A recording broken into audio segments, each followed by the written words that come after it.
person to walk into the bright red room. This room didn't seem to have a specific activity like the others. It was just empty and bright red, and everybody was whispering to each other. For a split second, I thought it might be a big game of telephone or something silly like that, but as I started walking through and brushing shoulders with these people and hearing what they were saying to each other, I started questioning everything. The same people that I saw laughing and celebrating and eating together were whispering the most heinous, offensive comments directly to each other. I mean things that you wouldn't even say behind your friend's back, they were saying it to their face. I'm talking friendship-ending secrets and personal opinions about each other laced with envy and jealousy. I hurried to a quiet corner because I was sick of hearing everybody's... At this point, we're probably talking about literal hell at this point. Because who in the actual do something like that? To strangers, like to a whole bunch of what?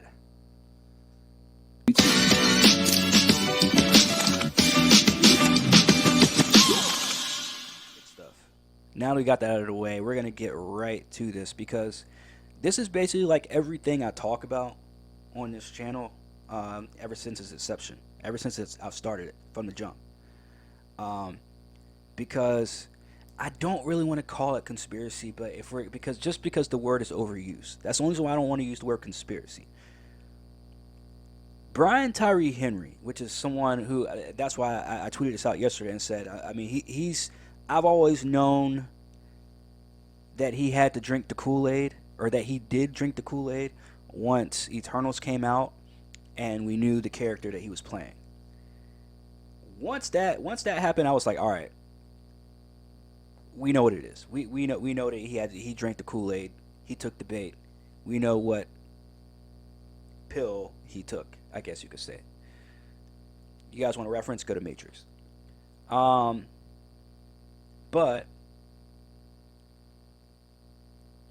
it leads to a bigger conversation. And the reason why I say it leads to a bigger conversation is because we've seen this on numerous occasions.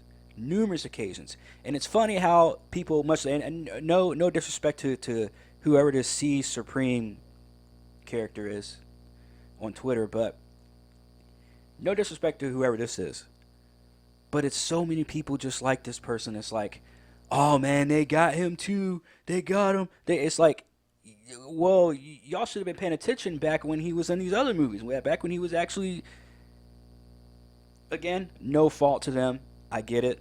Some people only look at surface level shit and then they can see it.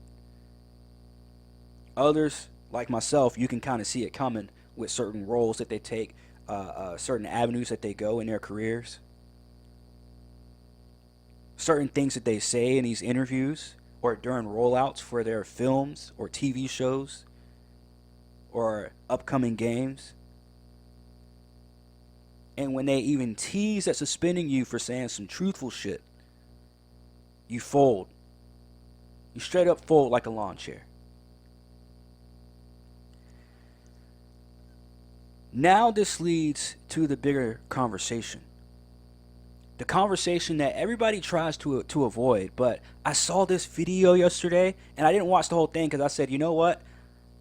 I'm kind of curious at how it ends. So this is kind of like watching an episode of Walking Dead or something for me, right? Where I'm like, I don't know how this is going to end. Where does this go? Where's the destination? Obviously, the guy's alive because he's telling a story. But I saw this video yesterday. I don't know who this guy is. I really want to know who this YouTuber is. I tried to find the original source. This is the only thing I could find because I couldn't remember the name of the clip that I was watching. I just saw a couple clips of this guy yesterday. So I just typed in, I forgot what I typed in. I think I typed in like a guy gets, I think I said guy invited to Hollywood party or something, or secret Hollywood party or something like that. And then I kept sifting through videos and I saw it and I was like, that's the guy. It's this guy. If anybody can let me know in the comments whoever this guy is. I don't know if he's famous. Apparently he left for like 5 years. It's like his first video in 5 years or something like that. And then he left again. I have no idea. But people are saying in the comments of the Twitter clip that I watched, they were saying, is he talking about David Dobrik? Because he was saying that he went to a party with a friend. That's what I got out of this. But what really caught my attention is the fact that he said that, or somebody in the comments said that he left the internet for 5 years and this is his first video. And I was like, oh, some shit went down, whatever part of this. So I'm kind of intrigued. I'm very interested because this could, remember, guys, lead to this.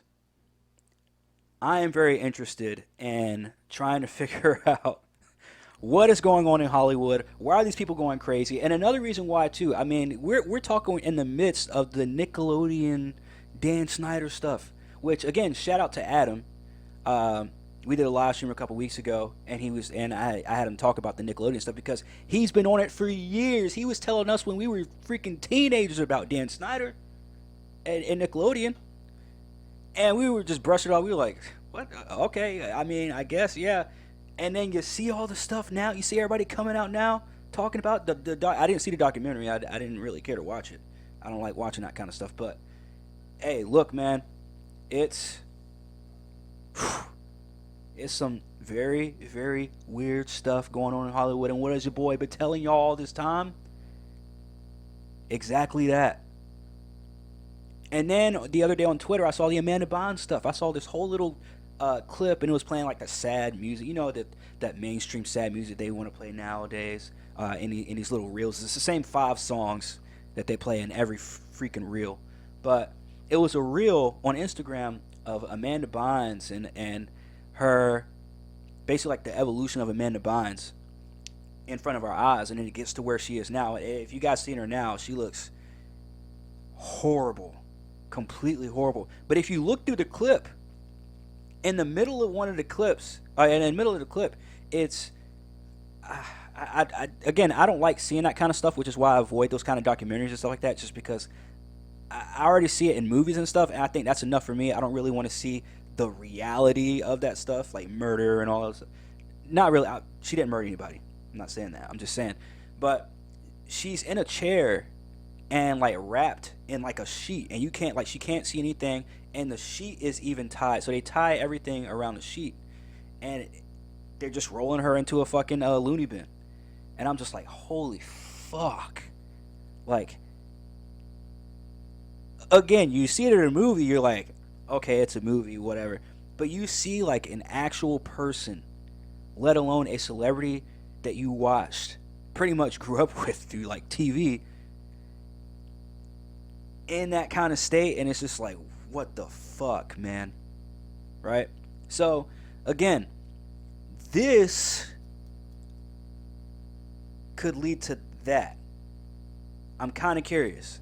I'm not saying it's the powers that shall not be that they named in this clip that I'm not going to say, because I at least want to get a little bit of views for this, for the handful of people that actually have an attention span.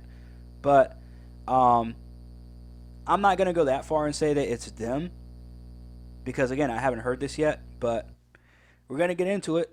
So make sure you guys got your popcorn and all that good stuff, or you got your Cano dip that I'll probably start packing once we get halfway through this. So, yep, strap in. Again, hit that like, that subscribe, all that good stuff. Let's go ahead and watch this video.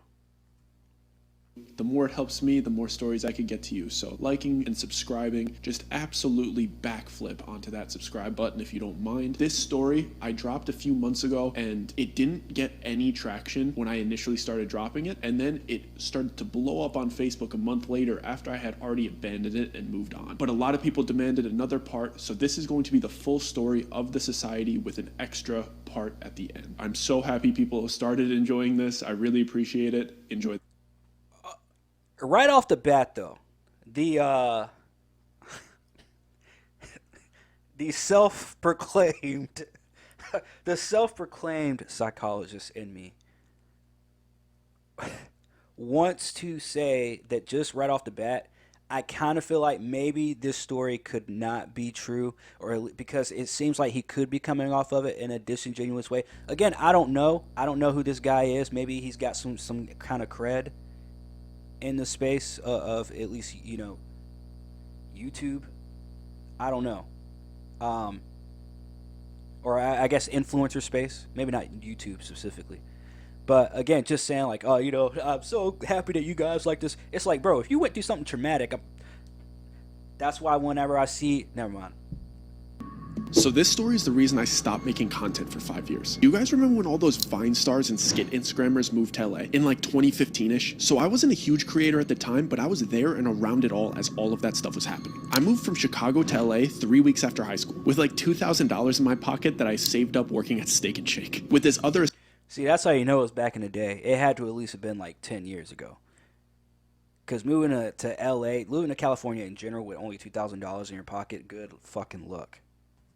Aspiring creator named David. I was much more into editing and being behind the camera at that time, and he was much more into Vine and vlogs and being on camera. That time of our lives was absolutely crazy. Everybody was broke, posting anything we could onto YouTube to get some attention. I happened to get a spot at the now notorious 1600 Vine apartments, and David got a spot a little bit closer to USC. Everyone was collaborating with everyone, and it was the era of clickbait YouTube. And to be honest, it was extremely fun for the first few months, until Hollywood started to notice that influencers were the next big thing, and that the landscape of the industry was changing. And we started to get invited to more exclusive parties and events where... Okay, so this had to have been like the Vine days. That was what, 2013, 14, right? That was back when we had like the ice bucket. I was in the army at that time. That was when we had the ice bucket challenges and shit. That had to have been like literally 10 years ago.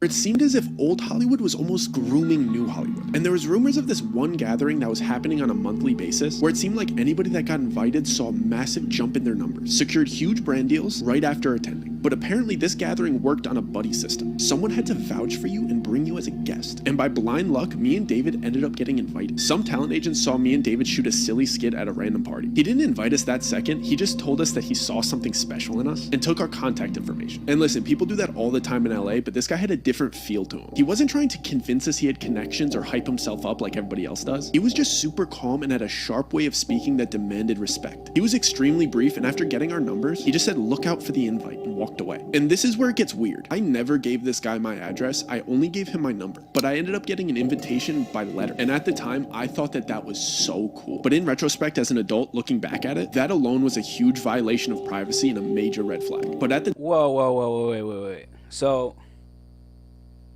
let me clear my ear. Did he just say that they didn't have it, he didn't give away his address, and yet they mailed the letter to him? Again, I don't know who this guy is, so he could have been like semi-famous. I guess he had to have been, since he got invited to this party with the other guy, and I guess this David guy, who people are saying David Dobrik, or I'm guessing that's how you say his name, but you guys know what I'm saying. I'm sure people out there know who he is if you're watching this video. But I don't get it, man. I don't get it. Something's fishy already. The fact that they sent you a letter, but they don't have your address. But they asked for your phone number. But again, you can kind of look up somebody's address. So I'm not too alarmed at that point with this whole invite, but... the time when I tell you I was absolutely buzzing with excitement. When I got it, the letter was so extravagant and detailed. It was gold with black and red lettering that read something like, "Your talents have been noted, your name has been endorsed, and I'll never forget this part. The dreams you have been chasing are a night away through the seventh heaven." And the address was a beautiful home in Laurel Canyon that was set to happen that weekend. It also noted to not be a minute late and not to expect to leave before midnight. And at the time, it felt like the Willy Wonka golden ticket. And the excitement doubled when I got a text from David at the same time, in all caps saying, "Did you get one too?" I felt like our lives were about to change. And I was right. David blew up. Wait, did he say he said Laurel? He said Laurel Hills. And then, all right, so the message on the if we just go back a little bit to where he said the message that he wouldn't forget on the letter that said your dreams that you've been chasing are only a night away, right? You know what they say, man. You gotta, that's the sacrifice. Look, I can't wait to hear this story, man. I mean, look, I'm getting kind of chills just because of stupid ass, creepy ass music. But other than that, I'm actually kind of anxious to hear about what happened. And I had to go into hiding. I felt like our lives were about to change. And I was right. David blew. And I'm sure somebody's going to be in the comments telling me, "You start the video, let the video play." Shut the fuck up. This is my video. All right, I'll pause it however many times I want to. Even if I ain't got nothing to say, just to piss you off. up after this party, and I had to go into hiding. When I tell you I was on cloud 9 leading up to that party, I mean it. I was so young and naive and delusionally optimistic. I truly believed that I was going to go to this party and leave rich, because it literally seemed like that was happening to the creators around me that attended. I was hyped. I've never been a braggy person, but when you're young and excited, you get consumed by good news and want to talk to your friends and peers about it. So everybody that I chatted with who I knew was a content creator and was in the know about this party, I couldn't help but to tell them. And all the feedback was positive and along the lines of, let me know how it goes, or can you try to get me into the next one? And even some from bigger creators. Hey, I know plenty of people, and hey, Corn 10 years ago actually probably would have jumped at that idea too. Party, I would have go to. I was down for. Hey, I would have go to a party, invite only too. Oh yeah. Plenty of people that will jump at that opportunity, especially when they say it's for, content creators, influencers, entertainers. Saying I'll see you there with like a little smirk on their face, like they were pumped for me. Except for one conversation with a creator that most of you probably know. This creator is an extremely positive guy, and he's one of the most wholesome, bubbly, genuine guys I met out there. And when I told him the good news, he looked at me like I told him a tsunami was headed towards the building. The usual joy that this man brought to every conversation turned into real fear and concern, and he made me leave the lobby and come up to his apartment before explaining anything to me. Like he was scared that somebody was going to overhear our conversation. When we got up to his apartment, he was just pacing, like he had no idea how to start this conversation. But when he finally spoke up, all he said was, listen, Doug, I know you're excited, but I'm begging you, please do not go. That man is not who you think he is. He was being so frantic, and I could see tears welling up in this guy's eyes. But I was young, and I thought that I knew everything. I didn't even think the talent agent that sent us the invite was important. I was interested in the connections, and I didn't really care if the talent agent was shady, or if his intention was to sign me to a bad deal. I thought I'd just say no to any bad contract that he tried to send me, but still get to reap all the benefits of the party. So I tried to pry a little bit and ask follow-up questions, but all he gave me was, I have a friend who went, and he hasn't been the same since he didn't cooperate. I don't know what he saw or what they did to him, but Doug, I do not want to see that happen to you. I don't know what he saw or what they did to him, but Doug, I do not want to see that happen to you. I start reassuring him that they won't make me do anything that I don't want to do. I don't even drink, let alone take any party favors. So Wait, so he said that. So what? Here's my only thing, okay? So this is why I think this possibly could not even be true. That this dude could be making up some kind of story. Well, first of all, because he put it on the fucking internet. But again, I can't find the original source of this. And until I can, I kind of do believe this is real for the simple fact that I can't find out who this guy is. Again, maybe he's just a click away. I don't know. But why wouldn't you ask that friend that you went up to the lobby or went up to his room or whatever, and he was almost about to break down and cry, and he said that his friend hasn't been the same since he didn't cooperate at a party? Why didn't you ask him, well, what did you do? What was at the party? What happened at the party? What was the part that he didn't cooperate with? Like, you obviously know the details, so tell me. That's the only reason why I don't think that this could really be a real story. But again, very interesting story, and I'm making a video about it, but maybe I'm leaning a little more towards like, okay, realistically, you'd be asking more about the party and not necessarily being. But again, maybe he was that naive. I mean, he keeps saying like, I was young back then, but how long ago was that? Like, were you really that naive? I'm pretty sure anyone with half a brain would ask like, well, what goes down at this party? But I guess since he's making a video about it, he wants to be climatical. I guess, I don't know. Peer pressure isn't much of an issue for me. I make up a lie to get out of the situation because, to be honest, I selfishly wanted to stay excited about this party, and I really didn't want to hear anything negative about it. So I jokingly told him that I'd text him when I got home and that I had to leave. Never mind. My question has been answered. To edit some videos tonight. What I was really doing was calling my dad to beg him for $100 to buy a rental suit. Mind you, we were all still poor, and I was living in an apartment that I could barely afford. My dad reluctantly sent me the money, and I immediately texted David to pick me up tomorrow at 5 p.m. so we could both get our suits before the party and grab food before we head to the party at 11. When David picked— Okay, so now I'm really believing it, because yes, when you are chasing the limelight, you are chasing the entertainment business, you're going to do that. Especially when you're going through it, when you're going through that struggle, you're going through it. When you're chasing the entertainment business, especially at that age, you know what I'm saying, where you don't have to work or whatever, and you can still kind of crash with 4 or 5 other people. So I can completely understand that.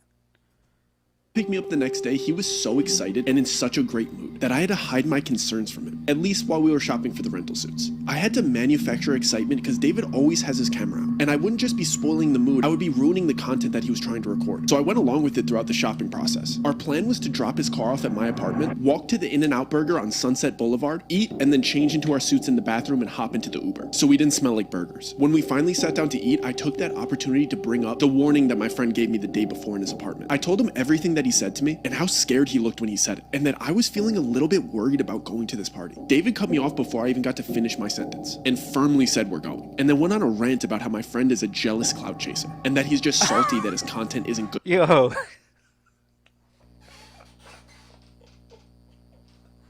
Did he just put the Island Boys? Is this the Island Boys? Bro. And then went on a rant about how my friend is a jealous... Bro.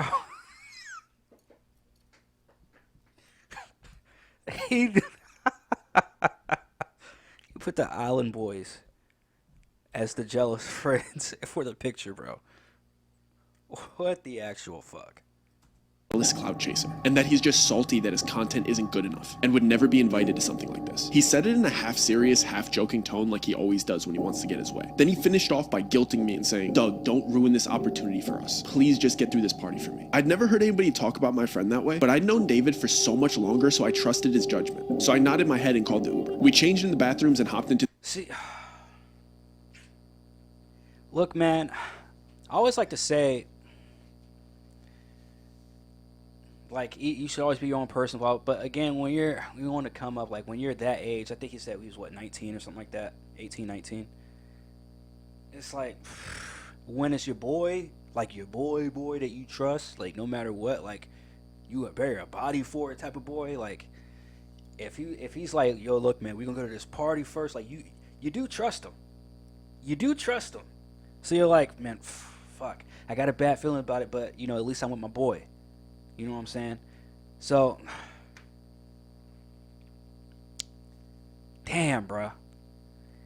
It's crazy going into this story of the party because he's kind of letting us know, like, yo, fam, I was having a, like, people were telling me not to do it. I was having a bad start. Like, I was having a bad feeling from the jump. Bad feeling from the jump. And yet I still wanted it because I was that hungry. It's crazy. This is why it's so tricky. The entertainment business is so fucking tricky, man. And in order to succeed and not have to sell your soul is so tricky because you're going to have to sell your soul whether it's like make a sacrifice. I get that. But like a literal fucking sacrifice or a literally sell your soul is a completely different thing. And I'm having a bad feeling about this story already at the fact that, like, look at this dude's face.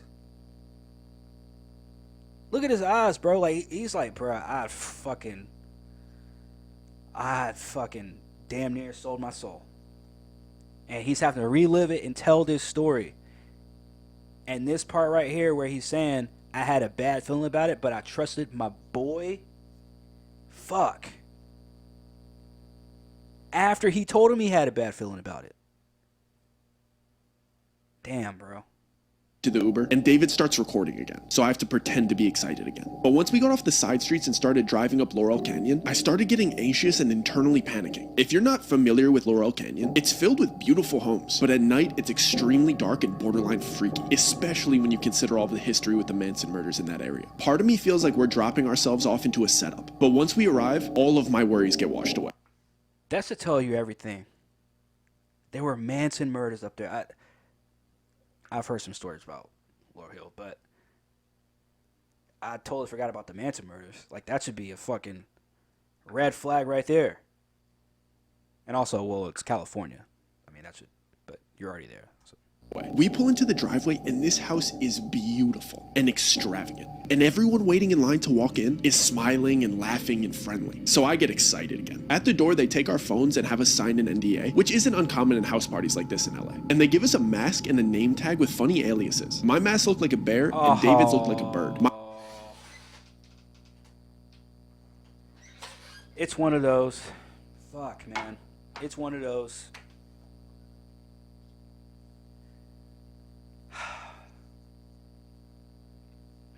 What are you guys thinking? You guys thinking that this is fuck, man? Because it sounds real, but then you get to this part, the mask thing. It's like, all right, man, that's a little too believable. That's a little too on the nose. But again, I mean, I think that's a theory, and that's like I wouldn't even call it a rumor at this point because it's in movies and stuff like every single movie about creepy elites and creepy rich people and like hypersexualized and all that other shit is always with mask on, bro. Or they have to like kill somebody with the mask on, or they have to fucking take some shit up their ass with a mask on. Like, so my question is, before you even get into it, I know we're only 7 minutes in, and this is probably already 30 minutes into the video, but I just have to ask y'all, man, like, are y'all believing this? I thought this was gonna be real, but I don't know. I'm still conflicted, man. My alias was Stardust, which David got a crack out of, and his was Banshee. We enter what you could call like the lobby of the house, and as we're walking in, the apparent host of the party starts giving a speech. This man is very eccentric and outspoken, and he's got the cadence of a late night show host, and I spot the agent that invited us standing right behind him. The speech was basically just encouraging everybody to have fun, and explaining the itinerary of the night. Apparently this was a themed room party, and all of the guests were instructed to move to the next room whenever the grandfather clock chimed. He wrapped up his speech with some cheeky joke, and then one line that still irks me to this day. He said, "Have fun now. Our descent starts at midnight." I tried to give David the eyes that I didn't like where this party was going. This type of behavior from people that I saw as adults. Descent. Just remember that. Just remember that word, descent. I don't know where this is going, but obviously descent is going to be a big part of it. Made me extremely uncomfortable. The moment the host wrapped up his speech, a couple of workers came out of the doorway. They were holding a couple sets of long poles. All of a sudden, music started playing and everybody seemed like they knew what was going on. So I just went along with it. So I guess these parties start off with a big game of limbo. It's funny seeing people dressed so nicely playing a silly child's game, but it's even weirder seeing A-list celebrities being so excited to play. Because everybody had masks on, but when somebody that you grew up watching in movies walks by you with a quarter of their face covered, you still know it's them. I was amazed with how inviting and willing to introduce themselves these people were. I was expecting at least an undertone of uppityness in there, but it seemed like everybody was involving everybody in conversation, and they were frequently introducing themselves to me with their alias, of course. The only thing weird about it was something that I didn't notice until the third person did it. When they shook my hand, they pressed their thumb into the soft part between my thumb and my pointer finger, and I only recognized the pattern because the third guy gave me a big smile and said, "This must be your first time here." In retrospect, this should have alarmed me, but it seemed like they got friendlier when they realized that it was my first time here, so I didn't. Holy shit. All right.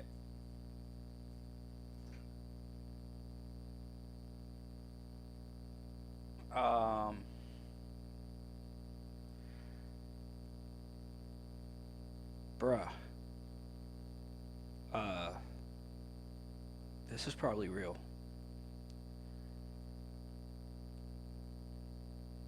I'm gonna just say that, bro, because I don't think he knows how do I put this? I don't think that he knows how much that would really expose the powers that should not be by saying that. Although, on a lighter note, I will say this, halfway jokingly. If I ever got into Hollywood, I would just do it just to fuck with people and see if, like, hey, I'm a part of this thing too. Can I get a job? Here's our secret handshake. Hopefully you'll hire me. Future actors and actresses, listen. didn't really think anything of it. But before I got to ask any follow-up questions about this odd handshake, the first grandfather clock chime went off, and everybody excitedly rushed into the second room. When I finally got in there, I was taken aback by the dramatic decor change. Everything in this room was different shades of blue. The music was romantic and all the furniture was cabana beds and love seats. I stood there for a second trying to realize what was different, but I couldn't put my finger on it until some girl walked by and caressed my shoulder in a really flirty manner. The decor changed, but the way everybody was acting was drastically different. Before, everybody seemed to be outgoing and inviting and friendly, but the second they stepped foot into this room, they became touchy, flirty, and suggestive. I was only 19 at the time, so this type of behavior from people that I saw as adults made me extremely uncomfortable, especially when I saw that the cabana beds had curtains that you could close for privacy. And I realized that these people weren't just being suggestive, they meant it. I tried to give David the eyes that I didn't like where this party was going. Since we've already broken that whole barrier of like fucked up shit going on here, I'm gonna just throw this out here. Do you guys think that maybe in this situation that he's talking about with the cabana beds and stuff like that and the curtains, that all these people, that all these celebrities that are getting these sexual allegations put on them from women from years ago would be women from these parties? And it's so out of left field. So it's like, quote unquote actor. I don't want to use any specific actors just because it's already fucked up shit. So I don't want to use anybody as an example. But let's say actor A, it's his time to get, to get the X. So we're going to go ahead, either that or he didn't comply with whatever. So he got an interview asked about his race and he didn't take the race bait and said, hey, I'm just an actor. As I should be, and I'm getting hired and casted for my roles, and casted for these roles based off of my talent and talent only, rather than taking the race bait. Well, he went to this quote unquote party, and he didn't comply with what he should have said. He didn't take the race bait, so we're gonna give him the X. And by giving the X, you're handicapping his career, if not completely offing his career, by saying, hey, we're gonna take old girl that he was with at that party, and she's gonna come out and say and then he's gonna get pinned on him, and then boom goes the career based off of this one night. Again, theory. There's gonna be, I'm not even gonna say tinfoil hat moment, because this entire video is a tinfoil hat, but a very tight one. Pause. But he seemed to be really enjoying the female attention, so I was on my own. I basically stayed in perpetual motion and walked laps until the next chime went off, so I didn't have to sit next to anybody for too long and let them get too comfortable. The clock finally went off and everybody... That's smart. So he's already playing the whole field right now in terms of this party, right? He's like, look, I'm not giving anybody the time of day to get too comfortable with me, to try and lure me into that cabana bed and the curtains, or lure me anywhere else. I fuck with it. I respect it. Everybody rushed to the next room immediately. The weirdest part was the people that were in the private sections didn't even bother redressing except for the mask. I was in no rush to get to the next room, but I could see into it over the crowd of everybody's head. The walls were bright orange, but the smells that were wafting in from that room were amazing. And when I finally got in there, it was like the Hogwarts feast. It was... Holy shit. Yeah. Yeah, he got invited to one of these parties. Damn. Because that's another trope, quote unquote trope, of these parties is the big feast. Holy shit. Somebody's getting offed. Table after table of the most delicious spreads I've ever seen. There was full tables for seafood, full tables for meats, full tables of sushi, and an entire wall of spirits. I almost started enjoying myself again. Until I saw the way these people were treating this food. They were disrespectfully biting chunks out of delicious prime rib roasts. They were just shoving copious amounts of high-grade sashimi into their mouths and eating caviar like it was cereal. The way that they were just grabbing with their hands and just spitting out things that they didn't like onto the floor ruined my appetite. At this this point, I wanted nothing to do with these people. At this point, I wanted nothing to do with these people. So I went up to the only familiar face in the room. The agent that invited me was the Bro, this is nuts.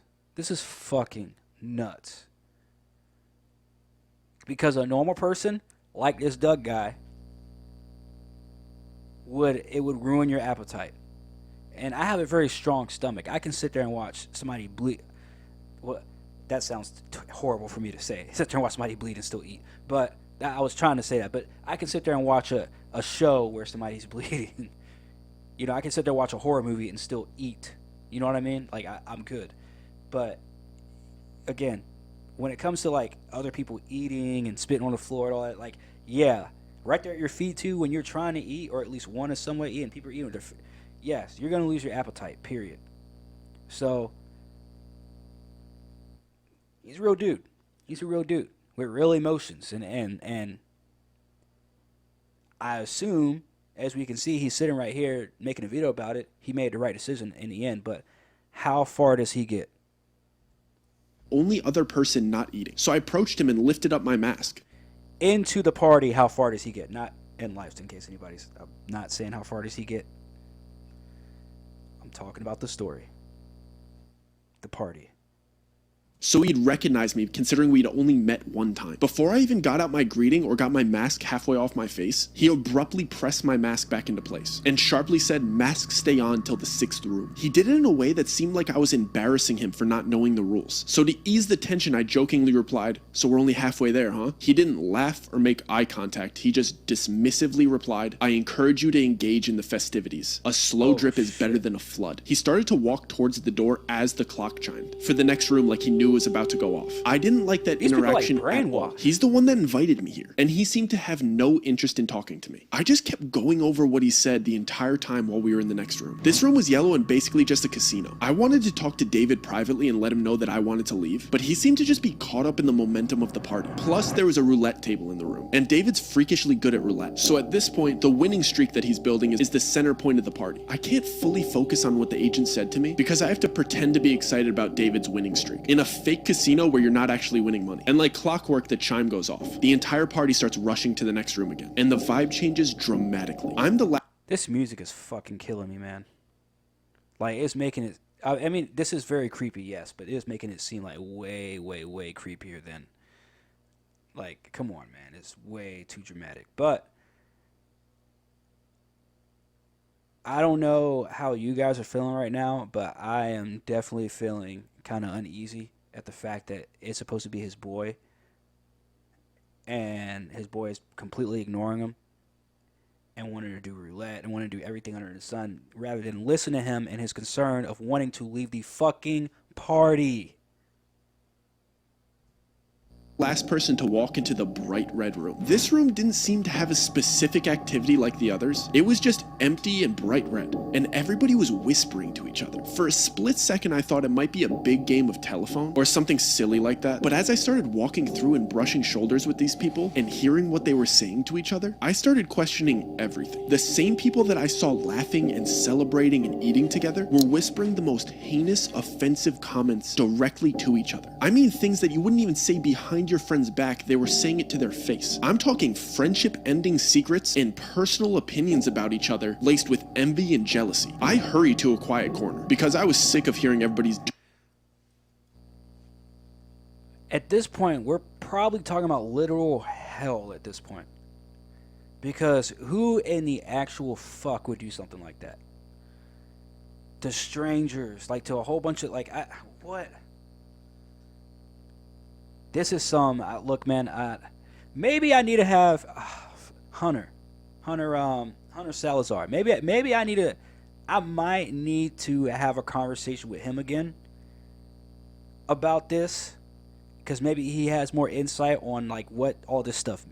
I know what at least some of this stuff means. That's why it's starting to sound very familiar in terms of the tropes of what a satanic party is and like the Bohemian Grove type shit is. But I'm still a little bit, I'm a little rusty on the Bohemian Grove stuff. I was like well versed on it about 5 or 6 years ago. Then I kind of fell out of that rabbit hole. Rightfully so. But yeah, this is one creepy ass party. I will say this. Um, Another thing is this could be another way of celebrities getting caught up. You guys ever realize like each game that they're playing or each room that they're going into is another way for these celebrities, these elites, to get caught up in some kind of quote unquote scandal. When in reality, it's you went to a party one night where they'll blackmail you, but you'll get the stardom. But if you fuck up, you're gonna get drugged right back down into the sweaty pits of hell when you walked into this party. Dirty laundry after walking around for a minute and a half. And it all clicked. I knew exactly what this party was. I see the host ask the first... It took you that long to realize what this was? You didn't realize that at the once they mentioned the mask, I was like, oh shit. No wonder. No wonder this dude has to hide who he is. No wonder this dude disappeared after all this. He says it took him to room 5 or 6 to realize what kind of party this was. Bruh, I would have been out of there at the mask. I would have been out of there at the mask, fam. Again, maybe not 10 years ago, because 10 years ago I was still kind of wilding. Hell, even my senior prom, we had, I forgot what the theme was. It was like I forgot what you call it, but with the mask and all that stuff, like we even had the mask stuff on. I was in a relationship at the time, but my girl wasn't there at the prom, so I was dancing with all the chicks. Had the mask on so nobody could snitch on me. Oh man, good times, good times. But yeah, nowadays, no, you ain't catching Quan with no kind of, not in no party like that. No, you ain't gonna catch me with no mask on. Walking the streets with no mask. No. Nope.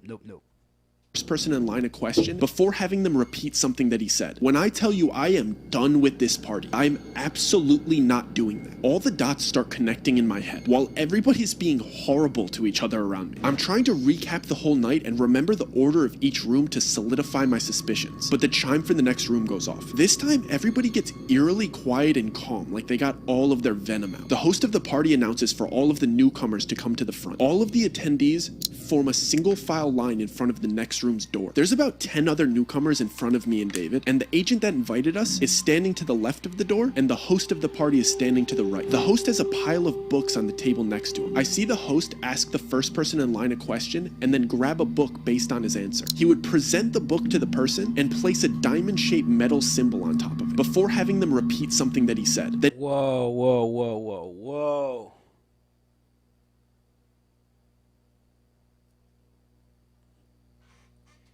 Once you get to this point, like each time I'm like, man, they're going hardcore.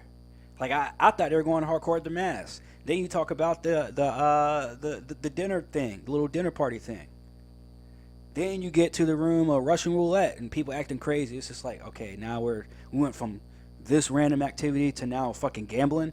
Then you go from the roulette thing to telling every fucking secret under the sun about yourself to other people, other celebrities and other elites, millionaires and billionaires and influential people, content creators. Which them motherfuckers love to stab each other in the back. You know how much YouTube drama be going on nowadays? Anyways, nonetheless, you get to this point where now you have to pick a religious book, and it puts, I'm guessing, a cross or whatever the fuck on it, and then they have you recite some shit. So that's when you know you're about to get into some serious shit. Because depending on whatever you heard in that room before from whoever told you whatever the fuck, or from whatever you said to somebody else in terms of secrets, and I can only imagine with rich people and influential people, celebrities in general, of what kind of weird, sick, twisted fucking secrets that them motherfuckers got. Then you got to get to this room and do that.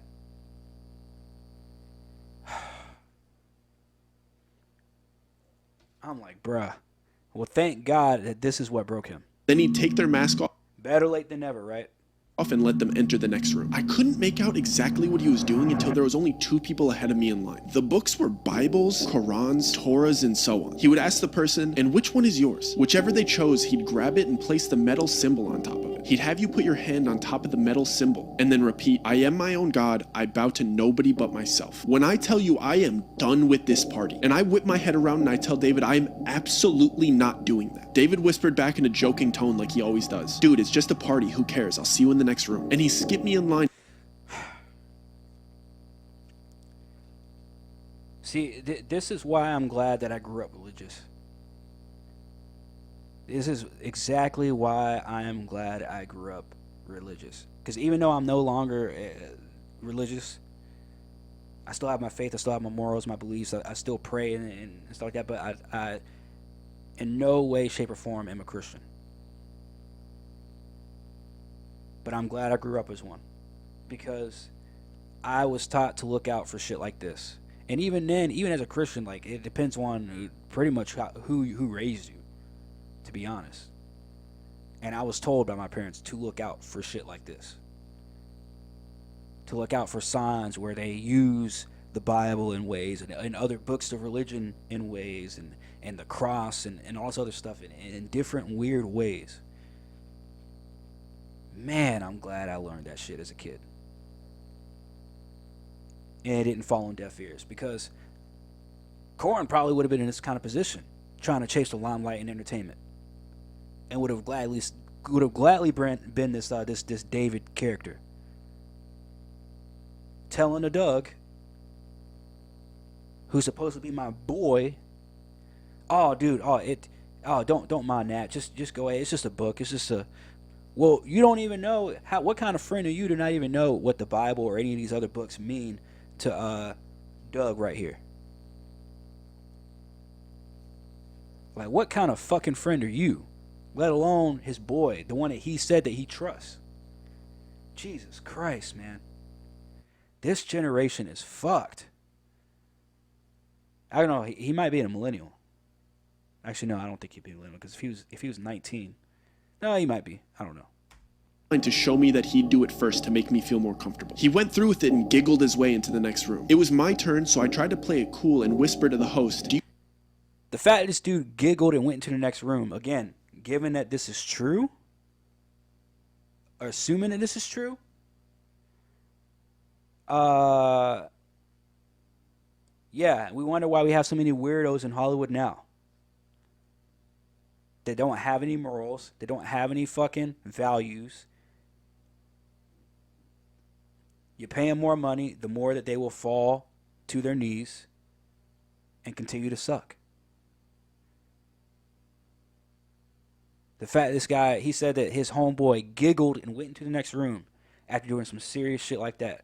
Religious or not, that is a very serious thing to do. And the fact that they make you repeat some shit after that. Fam, what?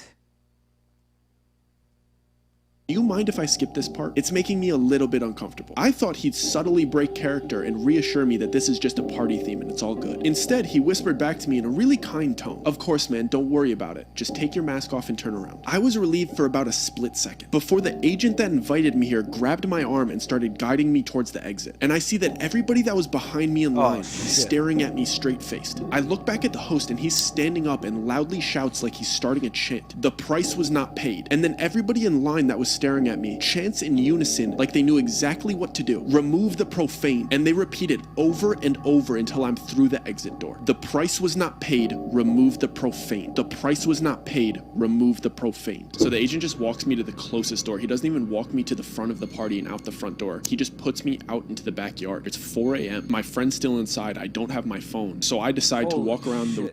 This is some Black Mirror shit, bro. Where are the directors and where are the writers for Black Mirror? Bruh. He ain't got his phone. That was done on purpose. It's 4 o'clock in the fucking morning. So what kind of party is this? You did all that shit. Like, what? Oh, man. It's such a sick, twisted fucking story, dude. But it's proven everything I've been saying for years right. This is why we have people that don't care about the products, don't care about the IPs, don't care about the characters. They will shit on anything and everything for the next buck, for the next house that they can buy. You want to know why they're looking for the next house they can buy? Because they get paid all that damn money. They're getting paid millions to push the narrative and push the message. And they make damn sure that they have enough people that are clamoring and clawing and will kill the next person, sometimes literally, just to get the next big role or just to get the next big directing job or next writing job. Just to get the limelight. Like, this is how much humanity cares about the limelight. This is how much everybody wants their 15 minutes or 15 seconds of fame. Which that's cool and all if you want to be famous and you want the limelight, all that stuff, cool. But at the end of the day, man, you have to, like, there's got to be morals involved. This entire story is proving that this guy waited until the last second to really be about his fucking morals.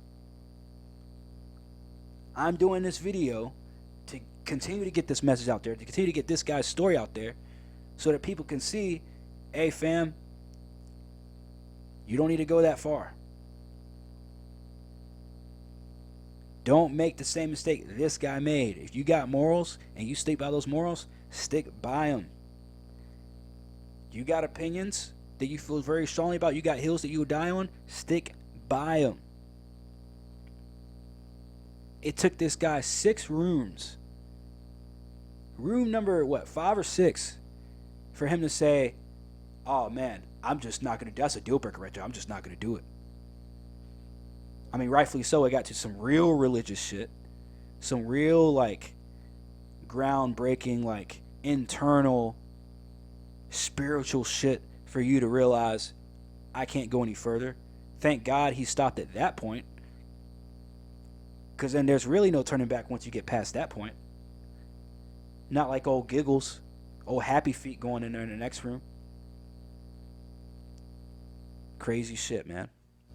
Right side of the house, because that's where all of the party attendees were kind of headed. Let me see if I could peek in and maybe flag down David to let him know I got kicked out. And there's some windows to the next room, but of course these windows are like big church stained glass windows, and you can't really see through stained glass windows like the colored ones, but if you go really close and you look through the white parts, you could kind of see clearly what is on the inside. And this room is like a bizarre church replica without all of the seating. It's just a big church, like, obviously done on purpose as well.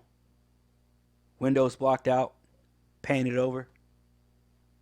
Well, you thought it was just some normal house that you would have some of the richest people in the world or some of the most famous people in the world at? Of course the windows are going to be blocked out. It's going to be built like literally a horror movie trap. I'm surprised that the host wasn't John Kramer him damn self. Like room, and all of the people that were in there had their masks off, and it was like a big circle and almost looked like an initiation, and all of these celebrities are standing around in a circle around the other 9 new people. It was 10 excluding me, and there was big TV grade cameras recording, and it looked like the group of celebrities and everybody else that was there was kind of cheering them on, but then there was clearly people in there that were much more serious and kind of threatening, and the 10 new people were in the middle of this room being forced to do horrible things that I wish I could unsee. And the new people clearly didn't want to do these things. They were being forced to do these things, and they were clearly recording it. And I see my friend. So another thing, can he at least allude to what it was? Because, well, one person can deem to be horrible, the next person can be like, okay, it's not as bad as what we're thinking. Because I got at least 4 or 5 things that I deem to be extremely horrible that could be crossing my mind, but 3 of them are completely unrelated to the other. So what are we talking about? Completely horrible things that you wish you could unsee? Like what, though? Again, this puts me back on the fence. What are we talking about here? Is this, can you at least, again, I don't want you to paint me a picture. I'm not saying give me detail for it, but kind of like allude to something. And being forced to do these horrible things in front of these people and in front of these cameras, I just start panicking. I don't know what to do. So in my head, I'm like, I just need to get out of here. So But isn't he still outside? He's outside looking in, right? Start speed walking to the front of the house, and I'm thinking, okay. I need to get out of this gate. There's only one street. We're on Laurel Canyon, so it's either I go left and start running towards Studio City, or I go right and start running towards West Hollywood. I'm not about to go knock on other people's doors. I'm just trying to get back to like civilization, and I'm trying to remember if we're closer to Studio City or if we're closer to West Hollywood. I don't even know. As I get to the front of the house, one of the employees is standing there, and he's standing in front of a car, and he has my phone. I'm not sure if he knows that I just saw everything, so I'm kind of standing there deer in headlights, but he just politely goes, "Here's your phone and here's your ride. Don't worry, the driver will take you home." So I take my phone and I sit in the car, and I'm trying to gauge to see if this driver has any malicious. First of all, I would not get in that car. Guys, I'm completely joking when I say this, because I know there might be some people in the comments that might take this joke seriously. I love white people, okay? But that's definitely some white people shit. You go through all of that, and then they have a ride for you, and you're going to take it? Bro, I'm walking. And I'm pinpointing everywhere I fucking go. 4 years in the army, I know how to tell, yeah, okay. All right, I'm over here. All right, got that. Stop sign over here. This bush over here ain't cut right. Okay, got that. I know exactly where the fuck they at.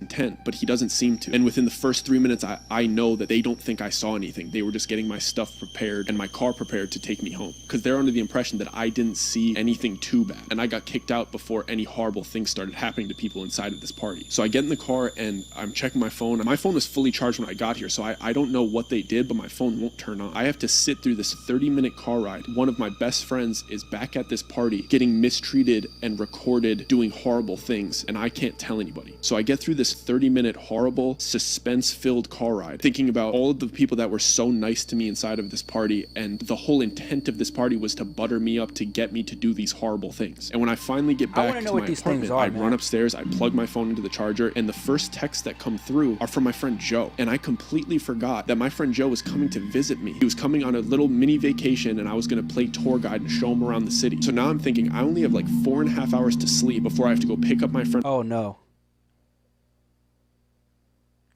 I'm dead that I paused it on that face, but do y'all think that his boy Joe's gonna get got?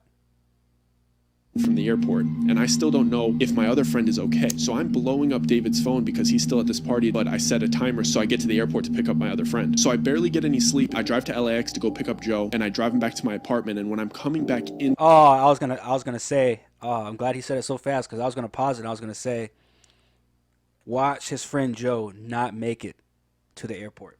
Like, watch his friend Joe text him that he's gonna make it to the airport, that he's on his way, on the flight and everything. What time his flight gets touchdowns and everything, touches down and everything, and then boom, Joe, where are you? No text. Joe never made it. Into my... But obviously that didn't happen. Apartment. David's in the lobby, and he's talking to some other big creators, like bouncing video ideas. It's like 9:30, 10 a.m. at this point, so we're just kind of having coffee by the cafe and chatting. I tell Joe to go upstairs to my apartment and drop off his luggage, and I go ask David if I could talk to him really quick. I'm clearly very distressed, and he's being very jokey with me, and he doesn't seem like anything bad happened, and he's just kind of making fun of me for getting kicked out of the party. I'm just letting him talk for a little bit, and I finally tell him I was looking in through the next window. I saw what they made him do, and I was just asking him if he's okay. And the second I said that, he immediately switched on me, and he started damn near cussing me out and saying friendship ending things, and his eyes turned from happy and giddy to again. Can you, like, I'm not saying you have to repeat everything detail for detail, but what he can, because that's the second time he's ever he used the term friendship ending things. Like, what does that mean? What do you deem? Because again, this is coming from the guy that it took 6 rooms for him to say stop. This is also coming from the guy that took the ride from the place that he went through all 6 of those rooms back to his spot, trustingly. Filled with almost fear and... Again, not victim shaming, just saying, just pointing out the obvious. a little bit of betrayal. When he stormed off, he pulled out his phone and he was calling somebody as if he was like reporting something back to them. I immediately start freaking out. I assume that he's telling them that I saw what they did. And now I have my friend upstairs who thinks he's just on vacation when I just saw hyper successful rich people doing unspeakable acts, and they have all of the resources to come after me. They know where I live, and David isn't even on my side because the dirt that they have on him now. I have to pretend that everything's okay to Joe because he flew all the way out here for a vacation, and I don't even really know how. Oh man, I wish I could do my Martin Lawrence Bad Boys voice. Oh no, Joe.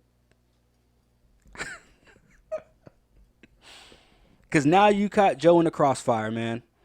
You caught your actual boy in the crossfire. That has nothing to do with this. Damn, man. How bad the situation is. This like Ricky from Boys in the Hood. I don't even know how to You can get him caught up. tell him about everything that happened the night before. And I promised Joe that we're going to go to Runyon Canyon this morning. So he goes and changes into hiking gear, and I drive him over to Runyon Canyon. We do the hike for a few hours, and when we come back and I check my mail, there's another letter from these people, and I take it to the bathroom because I don't even want Joe to see it. And it's a screenshot of the surveillance footage of me looking in through the window, and a little handwritten note, just a reminder of the worst mistake you've ever made. Curiosity killed the cat. And I start freaking out. I know that David just... We got to go back. We got to go back to that message. He said something about something killed the... What? Surveillance footage of me looking in through the window, and a little handwritten note, just a reminder of the worst mistake you've ever made. Curiosity killed the cat. And I... Oh, shit. Is he about to go through them trying to off him? Oh, shit, it is about like 12 minutes left in this video. Oh, bro. Damn. Bro. I start freaking out. I know that David just betrayed me and told them that I saw, and now they have proof that I saw. Now I'm just a walking liability to them, and now they're threatening me, and that was the worst mistake that I've ever made, and insinuating that curiosity killed the cat. I'm the cat, but it's still not enough to tell Joe about what happened. So I just go on with this charade, and I'm just playing tourist, bringing my friend around the city, and the first day, nothing happened. And to this day, I firmly believe that the only reason they didn't do anything to me is because Joe was there with me that whole week, and he had just finished the police academy, and he was officially a police officer. So I think me being with him is the only thing that kept... Well, that helps because you're in the state of California. So technically you can't carry the weapon. But I guess he can. But I guess not if he's not from the state of California. I don't know how that works in California. But I guess that helps. Because he might not still be able to carry depending on California laws. So him being a police officer and getting got by some of the richest people in the world, it can happen to anybody. Especially when they sent you a letter with you in the picture. From their surveillance. Oh, fuck, man. This dude is fucked all kind of ways. And I ain't talking what happened in room 6 or 7. Kept me safe because they weren't willing to do anything to a police officer. And I knew... It's a joke. Stop it. For sure they were keeping an eye on me the next day because Joe asked me the night before if I had half and half for our coffees the next morning, and I didn't have any half and half, and he just jokingly said, who has coffee and doesn't have half and half? It was a conversation in passing, it was a joke, and the next morning we woke up and there was a full half and half in my fridge, and the only reason I noticed that is because Joe said, thanks for running out early and grabbing half and half, you didn't have to do that. I was kidding. I didn't go and grab that half and half. Bro, stop lying. Somebody got into a spot and put half and half in a... Bro. I knew that somebody was not only listening, but entered my apartment that night while we were sleeping. And then they started to do these things that only I would notice. Things that if you told anybody, they would look at you like you were crazy. Each night that we came home and we were just winding down and watching TV, I would go to turn my TV on and the remote control wouldn't work. And I would check the batteries, and the batteries would be switched from positive to negative and negative to positive. Like they came into my house and just flipped my batteries. I know that my remote control worked the day before, and they just needed me to know that they were in my house and flipped my batteries, just to let me know that they were invading my privacy on a daily basis. And then it started escalating. Learn how to fight, bro. Because you can't carry. Learn how to fight or something, bro. Because it's getting ridiculous. You just letting them violate you. Just come in your crib, flip over your fucking batteries. They are fucking with you hard right now, bro. All this shit is starting to make sense. This is why I want to do this video, because this is really making a lot of sense as to the theories that we've always had about the entertainment industry and how they fuck with these people. Amanda Bynes, Macaulay Culkin.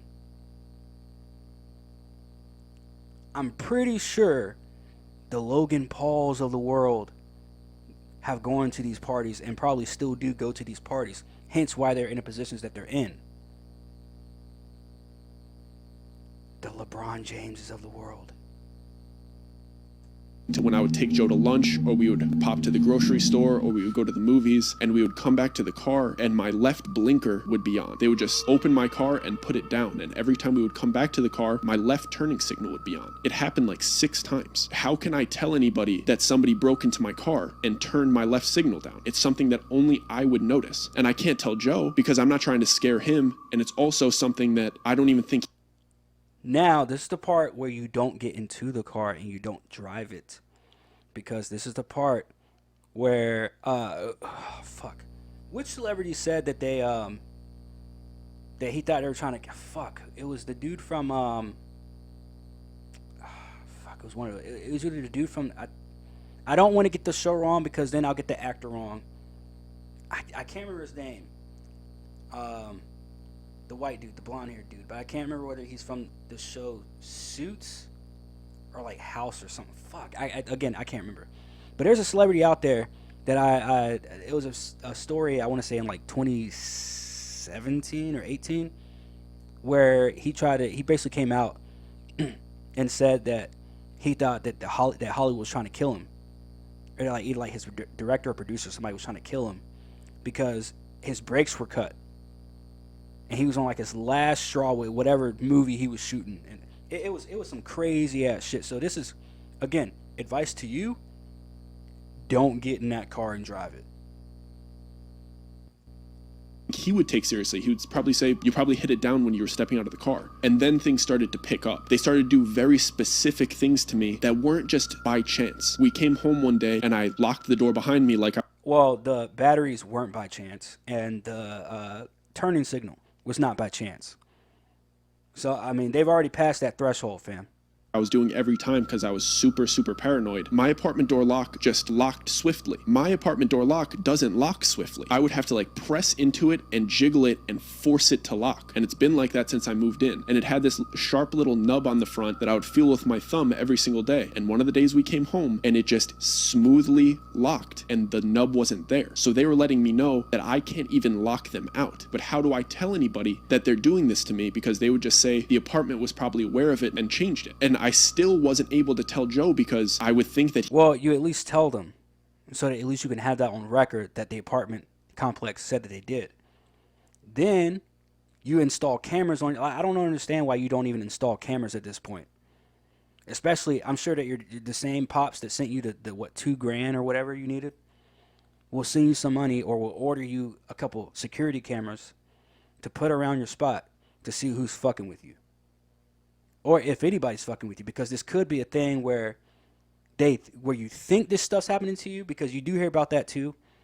I'm not too familiar with all that again, I'm not saying it's schizophrenia or anything like that, but I'm not too familiar with all that weird in your head shit. But it could be just you being paranoid after experiencing what you experienced, especially knowing the impact and the influence that they now have over you and your life, and who knows who else is a part of your life, if not everyone. Especially if they can get inside your house without you even fucking knowing. While you're asleep. He would come to the same conclusion. But then the next day, we go to the car to go to breakfast, and we get into my old car that I've had for 5 or 6 years at the time, and I grab my gear shifter and I go to pull it into reverse, and it smoothly goes from park to reverse. And my gear shifter doesn't smoothly go from park to reverse. You have to wiggle it in a certain way. You have to press the button with your thumb in a certain way to get it into reverse. So let me get this straight. The door lock works smoothly. The shifter works smoothly. So you mean to tell me you ain't even have to go through the entire fucking party and you get all brand new shit? It just fixed all your shit? You get your own personal handyman? Maybe I do need to go to one of these parties. Just show up, not even put the mask on. Show up at the door. Mask? Oh, no thanks. Come back home. Lights fixed. I got a brand new bed frame. Lock word. Hey. PS5 chilling on the fucking brand new remote. Brand new 4K TV. Hey. I know this because I drove this car every single day for Get new brakes. Get new tires. 5 years, and this gear shifter is pretty much broken. It's an old car. And that morning I got into my car and it smoothly went from park to reverse, and the wooden finish on the gear shifter was different. Mine had scratches on it and this one was brand new. So they were telling me not only are they able to just break into my car and turn the left signal down, they're also willing to manipulate my car. Now I know for sure Joe isn't safe either, and me not telling him these things puts him into danger because I'm driving him around in this car. And if they could Oh shit, he didn't even tell him yet. It's only going to go one of two ways. He's either going to think he's massively insane and ask to leave and never see Doug again, which is really fucked up, but also understanding, right? Or the other way, where he's like, yo fam, I'm ride or die. They fuck with you, they fuck with me. What's Jeremy Renner's character on The Town, in that movie The Town? He's like, yo, who we gotta kill? Who we gotta fuck up? I probably shouldn't say kill on YouTube, but whatever. So like, who we gotta go fuck up? change my gear shifter, why wouldn't they be able to cut my brakes? So I basically just break down and I have to tell Joe everything from start to finish about this weird party with this weird agent and the little things that I've been noticing all week, and that this was the last straw. And Joe believed me because we used to drive around in my car together all of the time, and sometimes he would drive my car, and he made me promise that I did not get that fixed. The gear shifter was still broken yesterday and it's fixed today, and I didn't do that. So that won him over, and he basically said, we need to get out of here. It shook him too. He didn't like the idea of these people in the house. When I told him I didn't get the half and half, when I told him all of these things that were adding up over the last couple days, it freaked him out. And he's like, bro, we got to go back to your apartment. We got to get your stuff. We got to get you out of here. Then my entire world is shattering. I moved out here and all of these things were going great for me, and I had a place and I had friends and I didn't want to leave. Maybe the stuff will die out. I'll be able to work with other people. It's going to be okay. I don't want to just leave my apartment. Nah, bro, you got to go. You got to Scooby-Doo that shit, bro. You got to jet like yesterday. Leave all my stuff. But Joe insisted that we went back to my apartment to grab his stuff and mine and then go stay at a motel before he leaves the next day. And when we got to my apartment, don't stay at the motel. They're gonna fuck with you there too, bruh. David was in the lobby with other creators by the cafe again, and I went up to him. I didn't really have any idea about what I was going to say to him. All he did was hand me a coffee, ignore everything that I said, and walk away. But then when I looked at the coffee, it had a little napkin wrapped around it. I saw that something was written in Sharpie on the napkin. It said, I'm so sorry. You have to leave tomorrow with him. Otherwise, it's me and you. And I went upstairs and I packed a couple backpacks and Well, good looking out, David.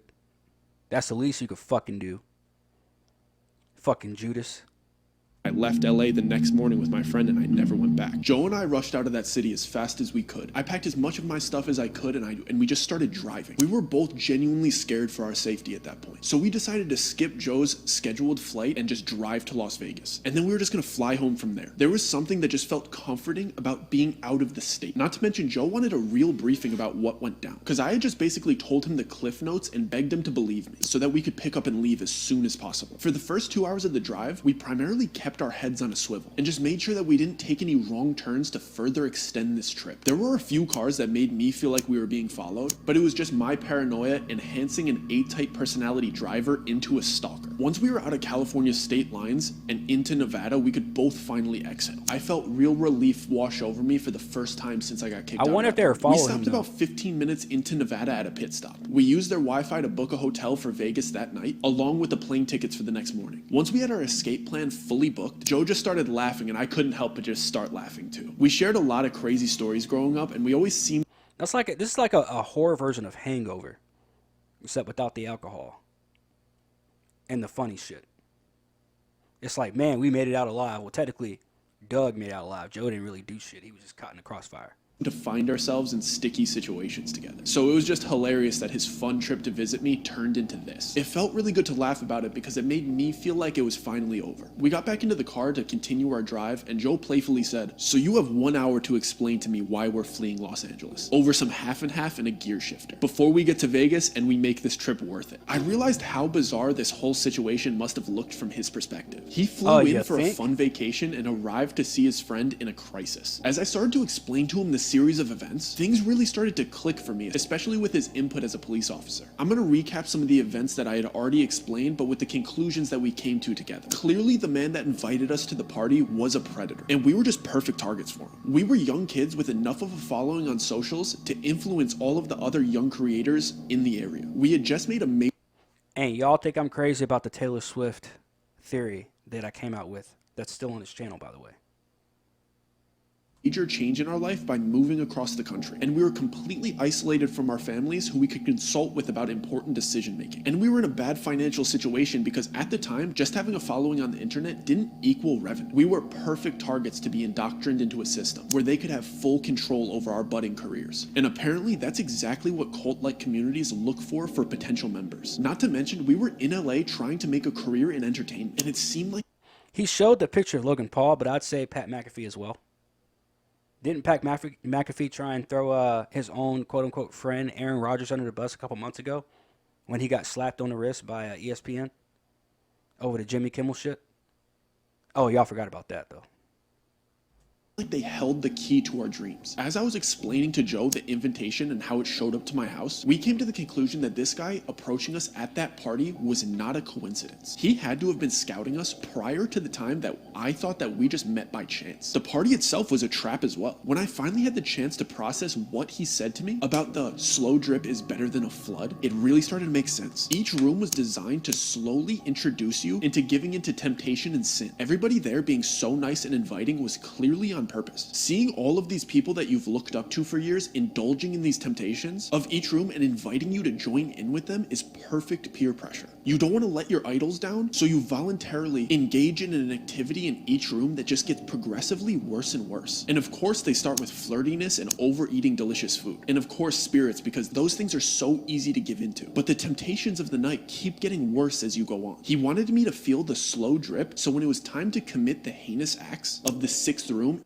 that's why he said the drop in the flood line. I forgot what he said about the drop, but if you go back to where he was explaining where the guy put his mask back on, where he was trying to take it off, and he said something about like, it's better to have a drop than a flood or something like that, and then listen to what he just said just now. Goosebumps. It didn't feel like a flood. It's clear why they kicked me out when they did. I wasn't indulging the way everybody else had. And when it came to the time to defame my religion, it was the last straw. Most people, like myself, would think it was just part of the party theme. But to them, it's the test to see if you're broken down enough. What have I said all along? The brainwashing is real. If they can break you down and they can break down your morals, that's why I always say morals and values. At the end of the day, that's the only thing you can really have at the end of the day is your morals and your values, who you are as a person. That's why when you're taught I can't say when you're taught, but when I was taught as a kid to be in the world and not of it, yeah. Yeah, I mean, obviously there's things that we do give into. We're all human. And some things we let more into our lives than others. Yes. I 100% agree with that, and I'll 100% attest to that. But at the end of the day, when you're doing shit like that in this party, where it's so evident into what they're trying to get you to do, oh, nah, fam. Nah, fam. Never, ever, ever, ever, ever break that. So now it all makes sense that, yes, this is exactly what led him to say, I'm not doing it. Because that's your last line of defense. That was his last line of defense. His morals. His religion. fame your religion for the fun of the party. That's why the sixth room was the flood. It was dramatically worse than the rooms that I had experienced. And the only way somebody would give in to the peer pressure to do what they were doing in that room is them being primed to do so with everything that happened before and had just spoken the words that they're not God-fearing. I realized that the people that would go to that party didn't just blow up overnight because of the power of that little cultish group. They scouted young creators like myself and David, who they believed were going to blow up regardless of their help, and get them to commit heinous acts on camera. So when they did eventually blow up, they had the perfect blackmail on them to control them. They would try to get to you early, so before you were making money independently, so that they could control you. Because if you were already established and wealthy, why would you even care about going to a party like this? You just don't care.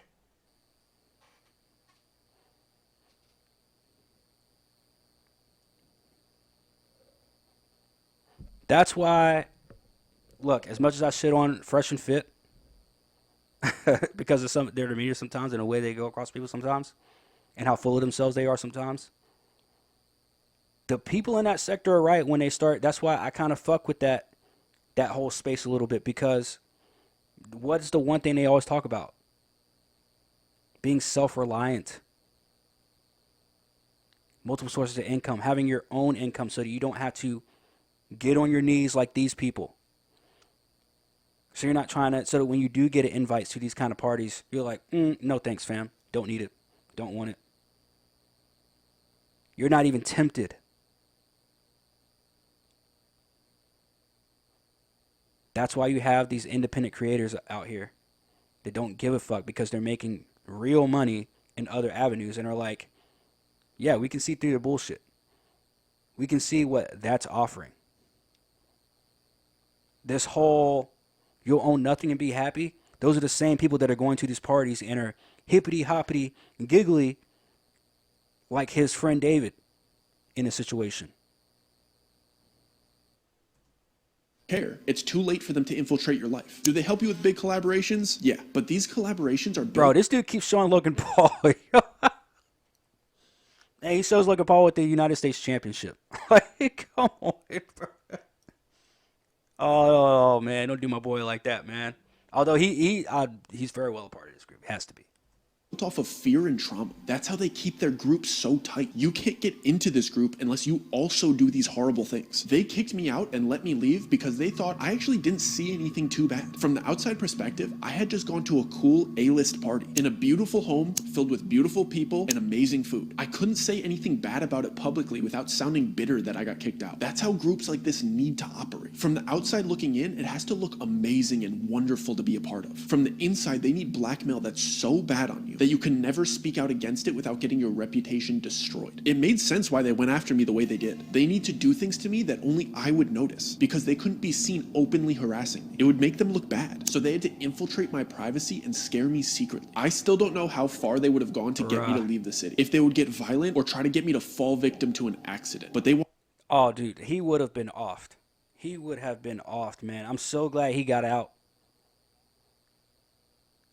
But from human to human, man, I'm so glad he got out. Because we probably never even would have heard of this guy. Again, I don't know who this guy is. He might be YouTube famous or influencer famous. But I just don't know who this is. Don't even need to know who this guy is. There's plenty of people in this guy's position that's probably at a party right now as I'm recording this, doing the same shit. And hopefully there's more and more people that are going to not take these invites because of videos like this or because of the video that I'm putting out talking about this topic. Even if it affects one fucking person to either not go to the party or to go to the party and say, no, you know all the signs, at least of this particular party, of trying to get you famous. Wanted to scare me out of the city, and I thought back to my very kind friend that warned me about this part and how secretive he was being about how much he knew about it. He couldn't just openly say how weird those people were because it would make him a target. He just knew that if he kindly declined their offers and acted like he knew nothing about them, he could go about pursuing his career unbothered. And it really made sense why they would target potential big creators as well, because if the kid with the most clout is a part of this group and the only way to collaborate with him was to go through the same indoctrination, they would be able to control an entire generation of creators. To be honest, they're very would, more like do. They do control an entire generation of creators. Have we not seen what happened with the Mr. Beast crew? Enough said. Very good at what they do. There was a clear system that they followed, and the way that they approached harassing me out of the city, it was done at a professional level. Joe told me that it's called gang stalking, and that most of the time it actually isn't happening. And what I mean by that is most of the time that somebody reports that a crime like this is being committed, it's actually a paranoid schizophrenic having an episode. So they harass you in a way that even the police department would consider it a mental disorder, opposed to gang stalking. Everything. Bro, speaking of Martin Lawrence, I know I referenced Martin Lawrence at Bad Boys earlier, but remember Martin Lawrence was running around and saying that they're trying to kill him? Literally, he's running. I think it said he was running around in the streets, like in traffic, yelling, "They're trying to kill me." That would make sense. Even though it made sense to me, but this is more proof that that made sense. About the way these people operate is cult-like, and everything that they do is intentional. I was never even a conspiracy theorist or anything like that, but my perspective on show business in Hollywood completely changed on the way to Vegas. All the dots connected, and I saw how truly evil some people in that industry actually are. And when I got to Vegas, I started to see how openly they show it. I know I've spent this whole time talking about how secret and exclusive this party was, and how everybody that knows about it has their lips zipped shut, but when we had arrived at our hotel near the Strip, I started looking around at the big signs and promotions. And they really don't hide it. There was cultish symbolism in all of the music, live performances, and movie trailers. What used to look like just cool design. The Doja Cats of the world. I mean, we're going through the whole, well, not we're going through, but we're living through this whole Diddy era right now, where Diddy's the next big predator, right, in the entertainment industry. And what was he throwing all the time? Parties. What is LeBron James on record saying with Diddy on an Instagram Live? Ain't no party like a Diddy party. Well, guess what? Apparently, this is what happens at Diddy parties. These kind of things. Where it gets weird. And I've heard even worse stories than what we heard tonight in this video. Like, for this guy to be coming out here saying that like everything changed for him, his entire perspective, think of the Lindsay Lohans, think of the Orlando Browns of the world. Think of that girl from that one Tyler Perry movie, where she came out a couple years ago and said that thank God she got saved when she did, in terms of being saved, like religiously saved. And she came out and exposed the business, and everybody shat on her. Not everybody, but a lot of people shat on her and said, "Oh, she couldn't make it, she couldn't cut it." No, she's letting y'all know what they do. It don't matter what kind of that's why everybody gets so hung up on representation and shit like that. It's just like, fam, you go to, depending on how big the studio is, depending on who the producers and the people are in charge, shit's gonna go down, regardless of race. You need to know who you're around, fam. You need to know who's in charge of these productions and production studios, because if not, you can get caught up in a similar situation as this guy.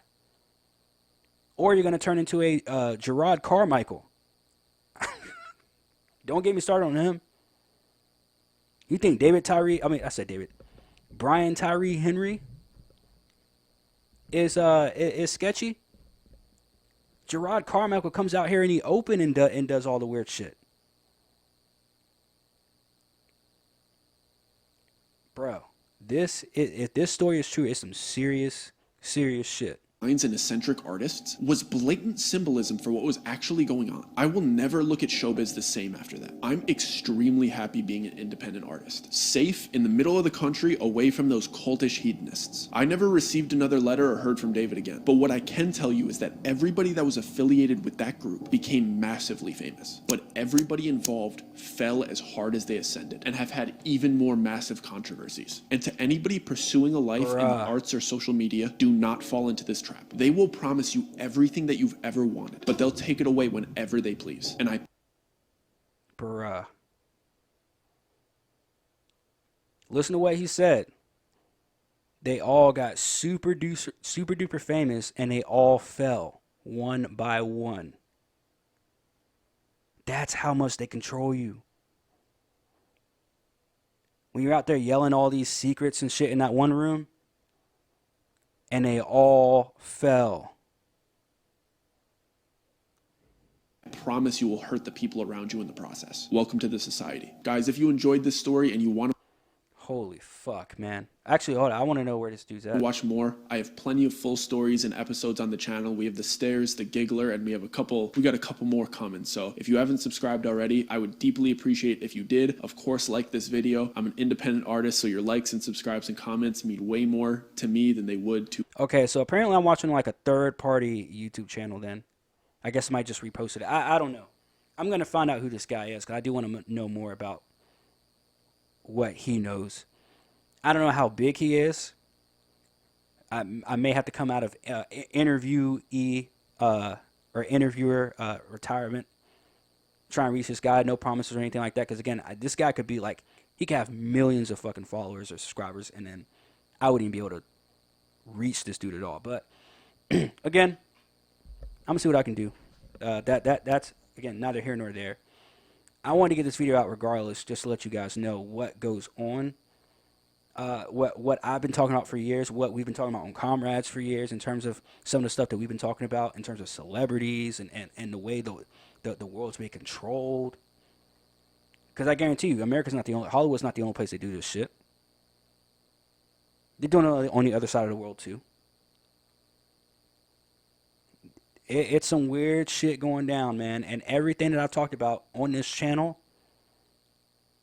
in terms of the control, in terms of them taking things that we loved, everything in my childhood damn near has been tarnished because they've either brought it back alive and killed it with their reboots and prequels and all this other shit, or they just completely killed it. They've canceled characters, canceled cartoon characters, canceled shows. Going with the Wind got canceled for a couple years. All of that shit is done by design, and guess what? If this story is true, all this shit is proof. The Kanye West of the world, the LeBron James of the world, the Taylor Swifts of the world, the Logan Pauls of the world, the Pat McAfees of the world. The list goes on. Anyways, man, what do you guys think? Hit that like, hit that subscribe. Hopefully you guys enjoyed the video. Hopefully you guys don't hate my voice too much talking in this video. But anyways, it's your boy Corn. And ladies and gentlemen, I am OU.